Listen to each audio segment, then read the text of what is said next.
اعوذ باللہ من الشیطان الرجیم، بسم اللہ الرحمن الرحیم۔ السلام علیکم ورحمۃ اللہ وبرکاتہ۔ چلیے، ہمارے 3 ایپیسوڈز ہو چکے ہیں الحمدللہ، چوتھا شروع کر رہا ہوں میں۔ چونکہ بات ہو رہی ہے عورتوں کی، تو میں اپنی تمام بہنوں سے، اپنی ماؤں سے، اپنی بیٹیوں سے، اپنی تمام گھر والیوں سے، سب سے میں مخاطب ہوں، اور آپ تمام سے میں ادباً یہ گزارش کروں گا کہ بالکل مائنڈ کو فریش کر کے پرانی تمام باتوں کو ڈیلیٹ کر کے میری بات سنیے، غور کیجئے، سب چھوڑ دیجئے، سارے کام۔ اگر آپ کے پاس ٹائم نہیں ہے تو اس ویڈیو کو روک دیجئے، پہلے اپنا کام کر لیجئے، اس کے بعد، کیونکہ میں قرآن پیش کر رہا ہوں، یہ مجیب الرحمن مقدس کی بات نہیں ہے، میں اللہ کی بات آپ تک پہنچا رہا ہوں، جو ہمارے نبی نے ہم تک پہنچائی ہے، جو قرآن کی شکل میں ہمارے پاس موجود ہے۔ میں تو یا تو عقل کی بات کرتا ہوں یا قرآن کی، بہت ضرورت پڑی تو دیکھیں گے جا کے جو انسانوں نے لکھا ہے۔ اللہ نے ہم کو بھی عقل دی ہے الحمدللہ، علم بھی دیا ہے، عقل بھی دیا ہے، عمل بھی دیا ہے، اخلاص بھی دیا ہے، پیوریفیکیشن بھی دیا ہے، سمجھ دی ہے، فقہ دی ہے الحمدللہ۔ چلیے سورہ نساء نکال لیجئے، جہاں 4 بیویوں کا ذکر ہے، 4 نمبر کی سورت، 4 نمبر کی آیت، 4 بیویوں کا ذکر، بہت بڑا میریکل ہے یہ قرآن۔ چلیے بات شروع یہاں سے کر رہے ہیں۔ اللہ تعالیٰ، یا ایھا الناس، اے لوگو، اتقوا ربکم الذی خلقکم من نفس واحدہ، اللہ کے لیے پرہیزگاری اختیار کرو جس نے تمہیں ایک جان سے پیدا کیا ہے۔ دیکھ لیجیے آپ، یعنی بات ہو رہی ہے جان کی، ایک ہی نفس سے پیدا کیا ہے، نفس واحدہ، وہ خلق منہا زوجہا، یعنی پھر اس آدم کے اندر سے کچھ مٹیریل نکال کے پھر میں نے اس کے لیے ایک جوڑا بنایا، زوجہا، منہا زوجہا، وبث منہما رجالا کثیرا ونساء، اب یہ دونوں کو ملا کے ایک ایسا کمبینیشن بنایا جس سے بہت سارے مرد اور عورت دنیا میں پھیل گئے۔ فاتقوا اللہ الذی تساءلون بہ الارحام، تو پھر اللہ کے لیے پرہیزگاری اختیار کرو جس سے کہ تم ایک دوسرے سے اپنا حق مانگتے ہو۔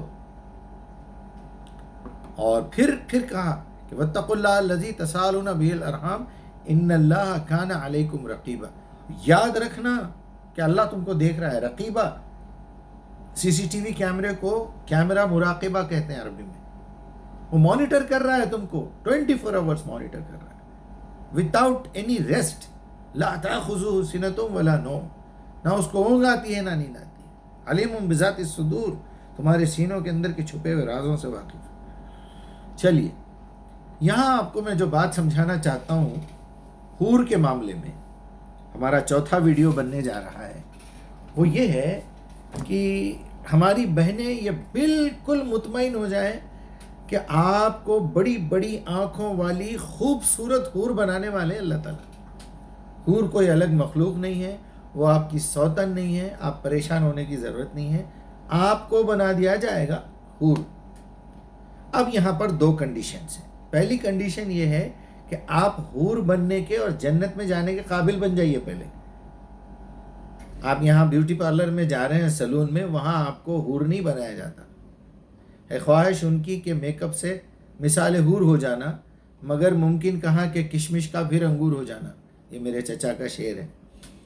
تو لوگ یہ سوچ کے بیوٹی پارلر میں جاتے ہیں کہ میں خوبصورت لگوں، یہ فطرت ہے انسان کی، آپ بے شک کریے، آپ کا ذکر اللہ تعالیٰ نے قرآن میں بھی کیا ہے، تم بنو سنورو، اور لیکن اپنا بناؤ سنگار دنیا کو دکھاتے ہوئے مت پھرو، لوگ تم پہ اٹریکٹ ہوں گے، تمہاری عزت پہ حملہ ہوگا، تمہاری غیرت للچائے گی، جو بھی ہوتا، فساد وہاں سے شروع ہوتا ہے۔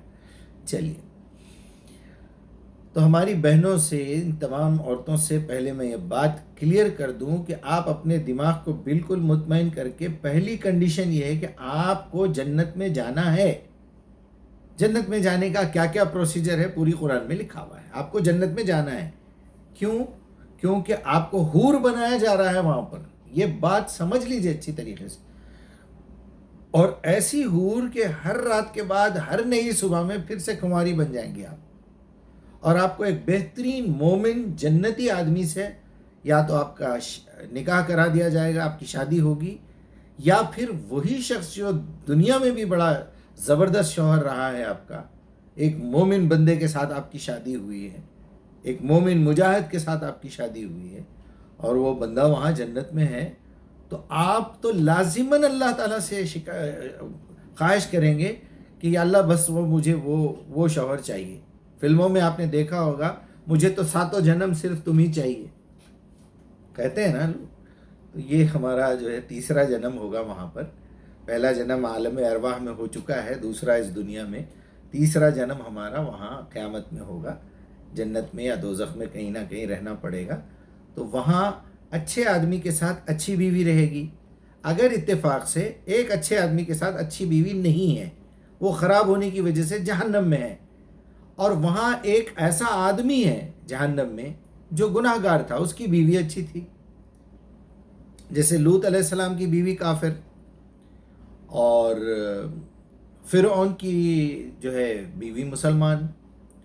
تو ہو سکتا قیامت کے دن اللہ سبحانہ وتعالیٰ جو ہے وہ لوط علیہ السلام کی شادی وہ فرعون کی بیوی سے کروا دیں، اور یہ بتانے کا مقصد ہی یہ ہے کہ وہاں وہ پھر سے باکرہ ہو جائیں گی، کنواری ہو جائیں گی۔ تو اب میں آپ کے سامنے چلیے ترجمہ آنے والے ویڈیو میں بتاتا ہوں، ایک ایک آیت کو لے کے۔ پہلے میں یہ کلیئر کر دوں کہ وہاں کوئی الگ مخلوق نہیں ہوگی، ٹوٹل 3 مخلوق کا ذکر اللہ تعالیٰ نے کیا ہے قرآن میں۔ نور سے بنے ہوئے فرشتے ہیں، ان میں بھی جوڑے جوڑے ہیں، اللہ تعالیٰ نے کلیئر بتا دیا۔